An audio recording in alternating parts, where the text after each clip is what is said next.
Hey guys, Matt Lloyd here on Serenity Island, and the question I'm going to be answering today is what determines a person's financial results in life more than anything else? Okay, and this is really important, and I'm a big believer in what I'm about to tell you.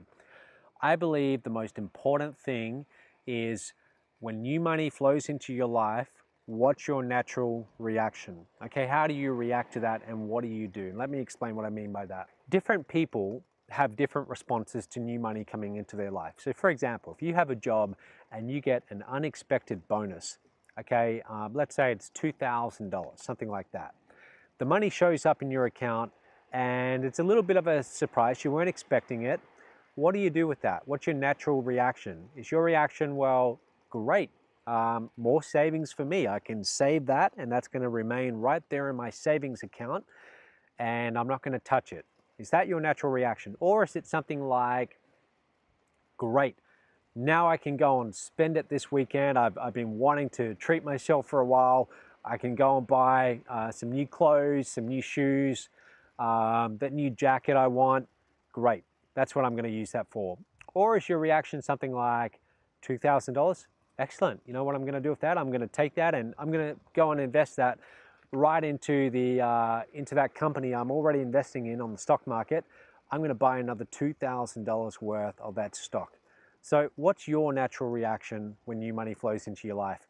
And what determines this really, it's our upbringing. I don't believe it's a natural thing. I think people are trained on it. So if you've been trained the wrong way and you've been brought up with some bad habits and beliefs around money, I believe that can be changed over time. It's not always easy because these habits have just been reinforced over a lifetime, but really it comes down to how were you brought up. It's just really what's out there in the media as well. Okay, so for example, you will see that often in movies, all the big movies you see, when you observe the main characters in the movies or your favorite TV show, when they have that situation where money shows up, normally what do? They go and spend it. Okay, so in popular culture, that's usually what you do. New money comes into your life, you go and spend it. When you're a kid and your aunt or uncle or your grandparents, they give you a card for your birthday, and inside the card there's some cash. What did they usually say when they gave you the cash? When you open the card, they said something like, what are you going to spend the money on? Normally they don't say, great, there you go, you can go and invest that, or put that into your favorite stock. A little kid, you know, you're 10 years old, go and invest that. They don't say that. Normally they say, what are you going to spend it on? So all of our lives, most of us, we are trained to spend money basically as fast as it comes in. And that's what most people do. They're trained to do that as kids, and as they grow up, they never get out of those habits. They go and get credit cards. And you know, I'm a big fan of credit cards as long as they're used for the right reasons, as long as they're used to buy assets. But most people with credit cards, they're not buying assets. They're just spending money, and they don't even just deplete new cash coming in. They go into the negative and spend money they don't have, and that's even worse. So that to me, I think that is the number one predictor of someone's financial success and how much money is in their bank account. And I see this around me all the time. I have hundreds of people that work for various companies that I run, and it's always interesting. Some of them I know a lot better than others. Some of them I work very closely with, others I don't really interact too much with, but there are some who do well financially. They make an average wage and they do reasonably well. Yet there's also others which always seem to be out of money, always seem to be borrowing money. And I observe this and I just see it. And you know, they might think it's because they don't have enough money coming in, or it's this reason or that reason. But just by observing them, even you know, when they're out in their natural, you know, they're out shopping or something like that, or I just hear about what they've been buying or what they did on the weekend, and I observe, well, how do they spend their money? You know, do they ever talk about saving or investing, or is it always about, oh, I went and spent money on this? So it's a great predictor for seeing how well someone's going to do financially. I'll tell you one quick story and then I'll wrap this up. A little while ago, I ran a contest and I offered a lot of money. Well, to some people, it's a lot of money. I offered close to $10,000 cash. okay, for this contest, and anyone could enter this contest.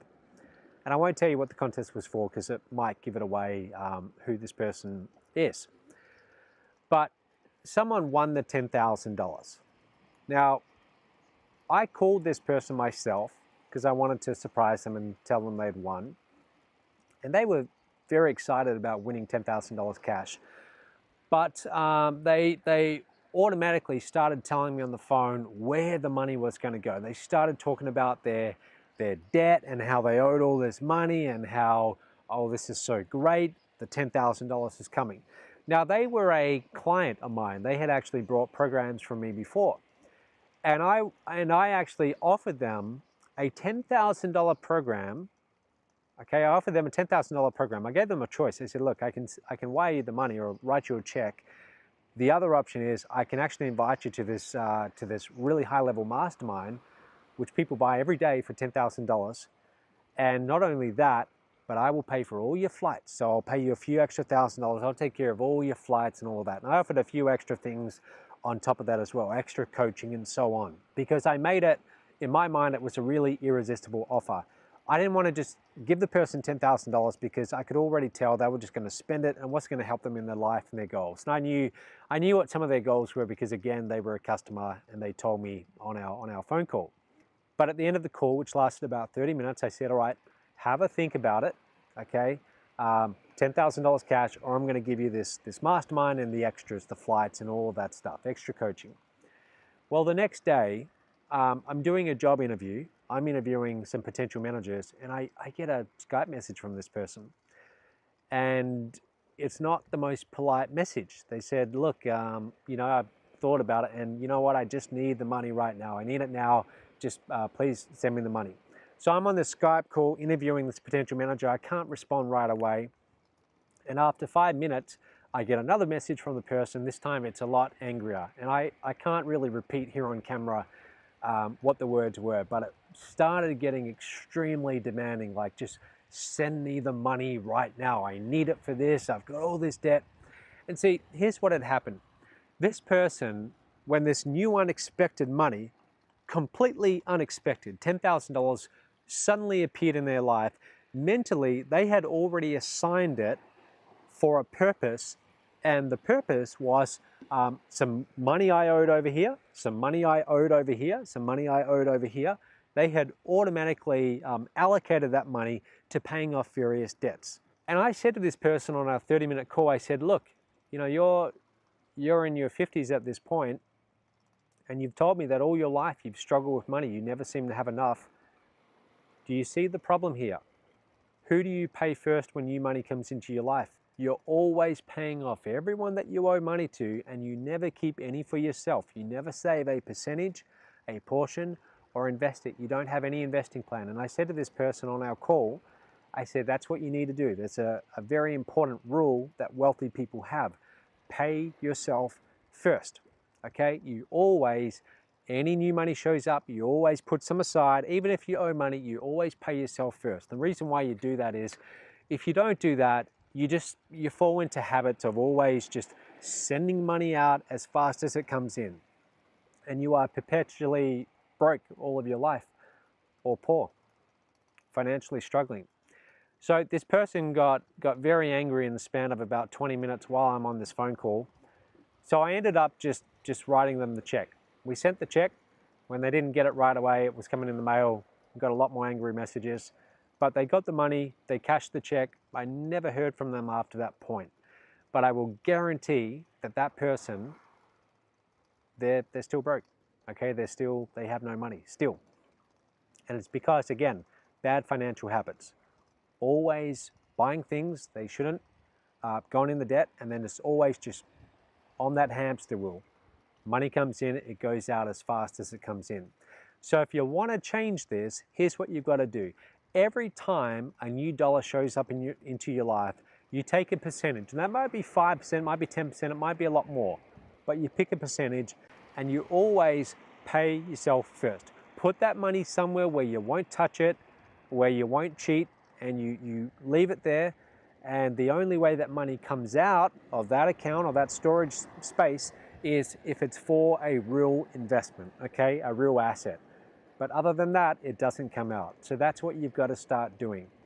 And believe me, if you start practicing that and you start to build that up as a habit, now you'll start to have money over here, which you know you have, and in the back of your mind, you won't feel broke or poor all the time, which is a very negative mindset to have. It's a very negative thing to have always in the back of your mind how little money you have. So start putting some aside that's just for you, that's just for your investments. Okay, hopefully that helps, and I'll see you tomorrow.